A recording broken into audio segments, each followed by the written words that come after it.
Hi guys! Ayan, flex ko lang po sa inyo yung aking rubber tree. Natuwa lang po kasi talagang ayan, nagsanga-sanga na po dito sa baba yung aking rubber tree. Ayan, tinalian ko po siya para hindi bumuka kasi ano po yan dalawang puno po yan sa isang paso. Ayan, nabili ko po ito sa silang. Ayan, ang laki na po niya. Ayan, tapos nagsasanga na po siya. Ayan, bagong sanga po niya. Ganyan lang po yung aking ginawa. Ayan. Nakakatuwa lang po talaga yung aking rubber tree. Kaya gusto ko lang po makita sa inyo. Ayan, ang taas-taas na po niya. Ayan, hindi ko po siya, dati po nasa labas po siya. Kapag sobrang nainitan po siya, hindi po maganda at naninilaw po ang kanilang mga dahon. Kaya, kasi syempre, di ba nasa paso lang siya, hindi ko naman nilagay sa lupa dahil pag nilagay ko po yan, tinanim ko po sa lupa yan, lalaki po yan.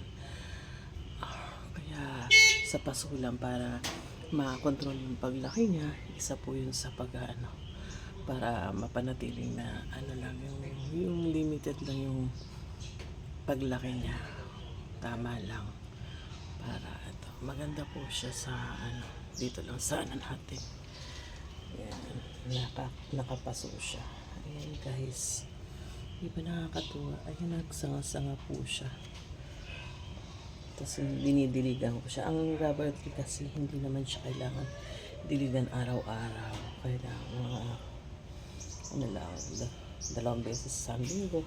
Check mo muna yung lupa kung basa pa or tuyo yung niya. Ayan, lalaki ng dahon guys. Ayan. Ewan ko po ba, talagang nagagandahan ako sa rubber tree, kaya marami akong rubber tree. Doon din sa kabila may rubber tree. Ayan, malalaki na yun guys. Ayan, diba? Ililipat ko yan sa sa ibang paso, kaya lang hindi ko pa nakakabili ng magandang paso guys. Tapos paghihiwalayin ko siya para bala ko kasi gusto ko kasi magbenta, magkaroon ng na halaman, magbenta. Kaya nag-iipon ako ng mga halaman, pag maraming ng halaman, gusto kong magkaroon ng bentahan ng halaman guys. Ayun, yun lang po talaga ang purpose ko. Gusto kong magkaroon ako ng ganun business. Ayan, kaya nag-iipon ako ng mga halaman para na rin, nagpa-practice na rin ba para malaman mo, para syempre kapag nag-business ka, alam mo yung gagawin mo sa business mo guys. Ayan.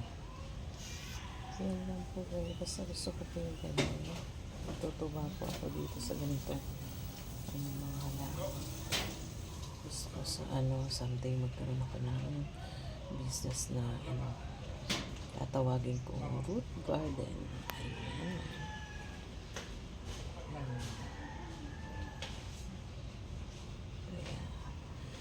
Ayan lang, tuloy-tuloy lang ang ating pangarap. Wala naman masamang mga guys, pero yun po yung aking dream, yung magkaroon ko ng sarili kong business. Ayan. Ayan, ganitong business ang gusto ko guys. Ayan, thank you for watching guys. Ayan, sa uulitin po na aking video. Ayan, follow for more kung gusto nyo mas mas marami.